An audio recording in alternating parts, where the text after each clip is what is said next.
Hi everybody, this is part 2 of your independent work today, all about Newton's second law of motion. Note that newtons are the unit of force.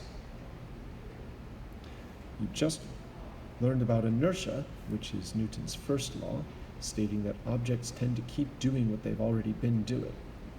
Newton's second law talks about the effects of unbalanced forces. Unbalanced forces cause acceleration. Recall that unbalanced forces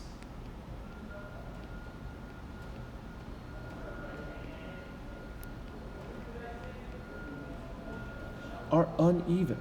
If we drew a diagram of them, the force on the right is 10 newtons, the force to the left is only 3 newtons.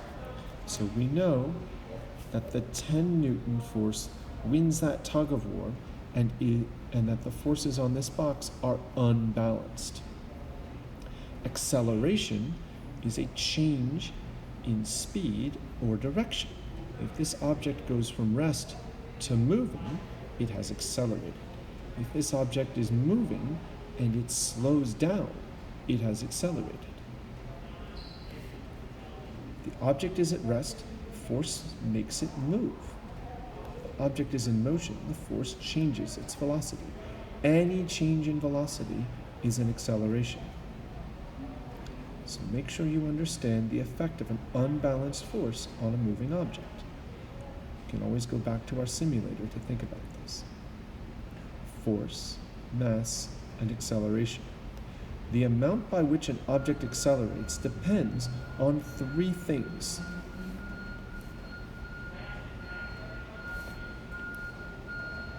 I'll highlight that.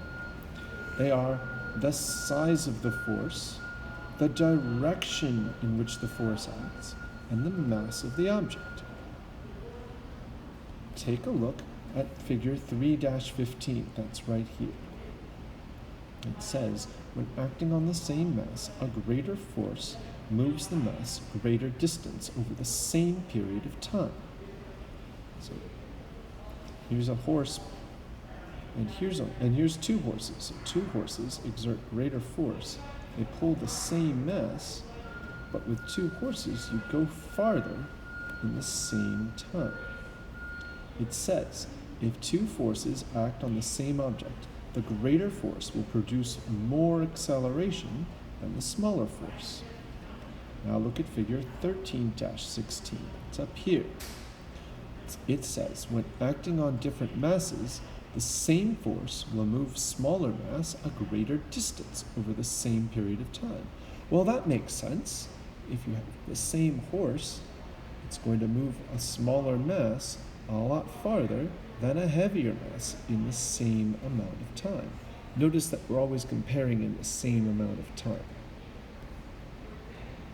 So figure 13-16 shows the same amount of force applied to 2 objects with different masses. The object with the smaller mass will be accelerated more than the object with a larger mass. So make sure you know these 3 factors that affect the acceleration of an object. Those are right here. Newton's second law. Newton's second law describes the relationship among force, mass, and acceleration. Newton's second law states that the unbalanced force acting on an object is equal to the mass of the object times its acceleration. Newton's second law can be described by this equation. Unbalanced force acting on an object is equal to the mass of the object times its acceleration.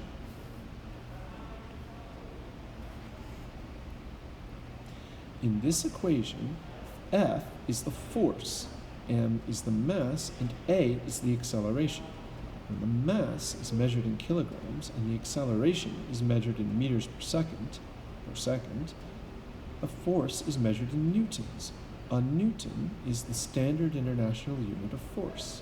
An unbalanced force of 1 newton will accelerate a mass of 1 kilogram 1 meter per second per second. 1 Newton of force is equal to 1 kilogram meter per second per second. So we can go back here and see a definition for a Newton. I'm going to draw a line right here because this seems important, but it's too much to highlight all together. Using Newton's second law. If no friction is involved, how much force would you have to apply to a 10 kilogram object to make it accelerate at a rate of 45 meters per second squared? This sounds like it's really hard, but it turns out that the math is easier than you think. Start with our second law. That's the equation. Force is equal. It depends on mass times acceleration. It depends on both of these. So I know I'm looking for the force. I know the mass is 10 kilograms. I know the acceleration is 45 meters per second squared.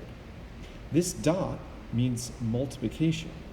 Well, 10 times 45, I hardly need a calculator. I can just throw a 0 on the end there. I get 450. And I know that kilogram meters per second squared are otherwise known as newtons. That's where that n comes from. And so that's my answer.